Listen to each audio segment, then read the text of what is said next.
When a spirit leaves the body, it has many options.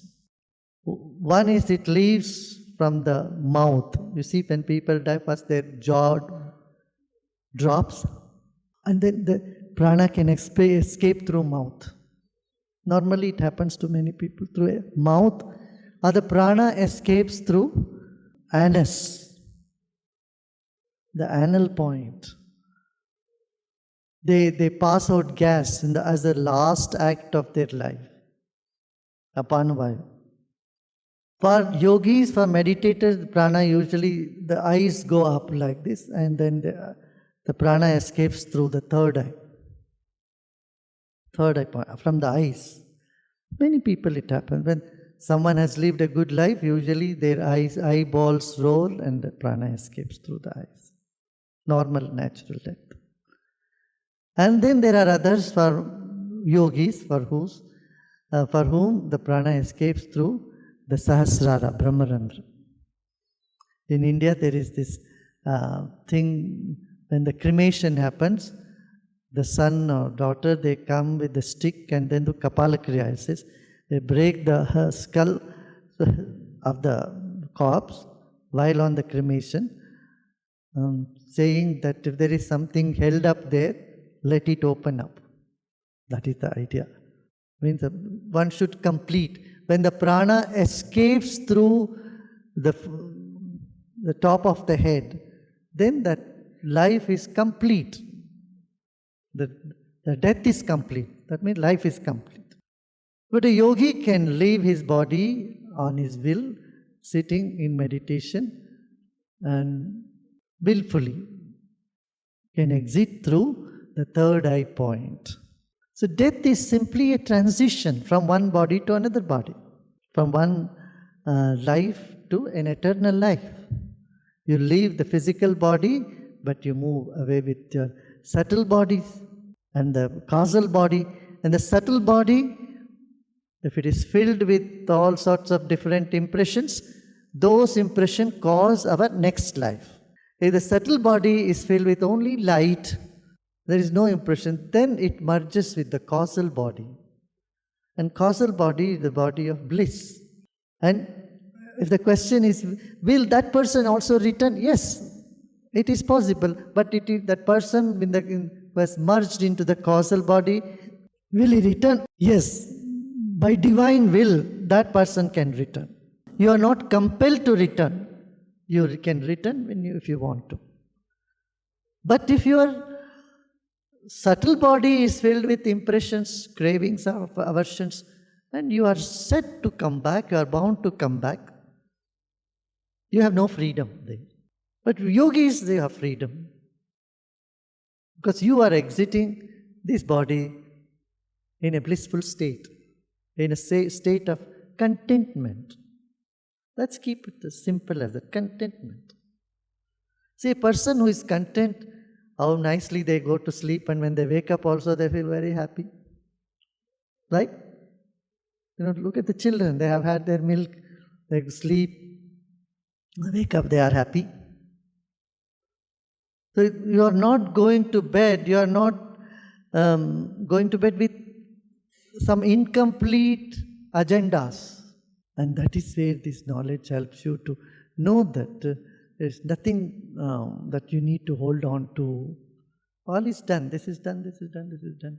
And whatever need to be done will be done. When the mind leaves this body, or the spirit leaves this body with the impression that it has, it moves in that direction. You can see in your own experience, see what is the last thought that you have in your mind before going to bed. And if you can remember the first thought that you get as soon as you wake up, you will see after good night's sleep, if you will see, it will be eventually the same. So the thought is just one aspect of mind. Emotions are the other aspect of mind. And some vibrations along with that is another third aspect. They're all linked. Thought, emotion, vibration. These are different levels of the same expression of consciousness.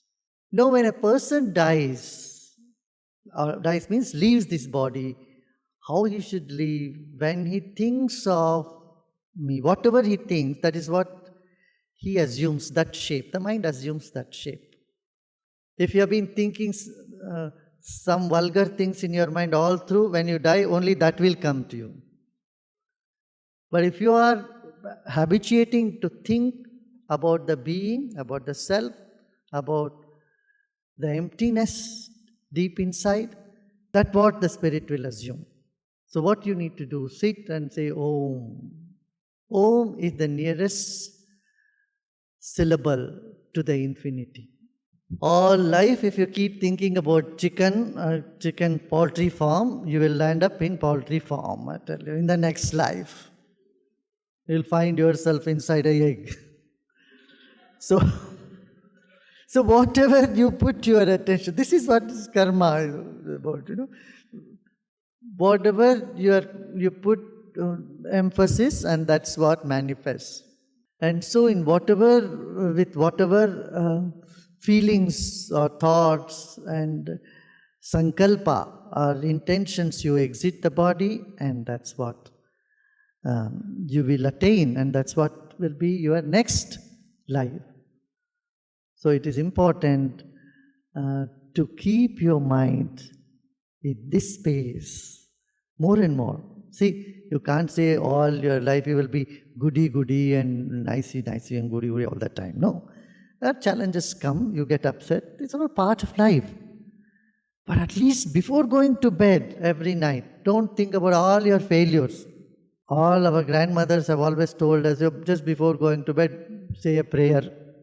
Think of God before going to bed. Because every night's sleep is a mini death, I tell you.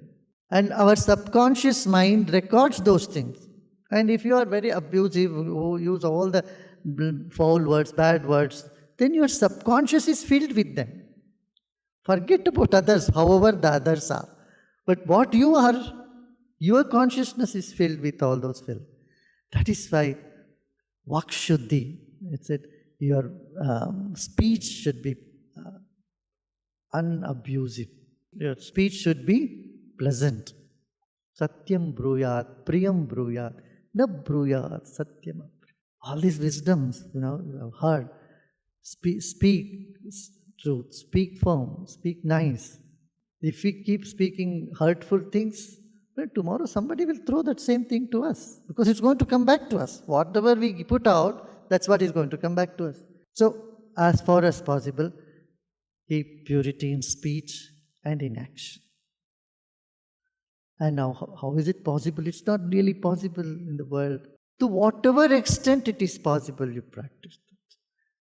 And when you go to bed, at least drop all that and be prayerful when you go to bed. And think about the positive things that you have achieved. You want to attain the highest, you want to be free, and the way is keep the mind clear. You don't know when death is coming to you. When it will come, you don't know. But when it comes so fast, so sudden that you will have no time to think about anything. Whatever impression is already there, only that will pop up. So instead of preparing to do something at the end, start doing it right away now. Are you getting what I'm saying? So whatever impression you are having throughout the life, that is what will appear at the end moment also. Because that is what will get stored in your subconscious mind. And so, if you regularly keep thinking about me, being with me, then that impression becomes the strongest. So at all times, think of me. Here, the me is the consciousness which is pure, which is vast, which is deep inside every being, and which is beyond thought. It's interesting. Krishna says, keep me in your mind all the time. That means the Krishna's true form, which is space, which is pure consciousness. Not the body, not the manifest form, but the unmanifest nature of Lord. Keep that in your mind. Again and again remind yourself. This is to say, again and again remind yourself. Put your attention on the infinity, which is indescribable, which is formless, which is ever present,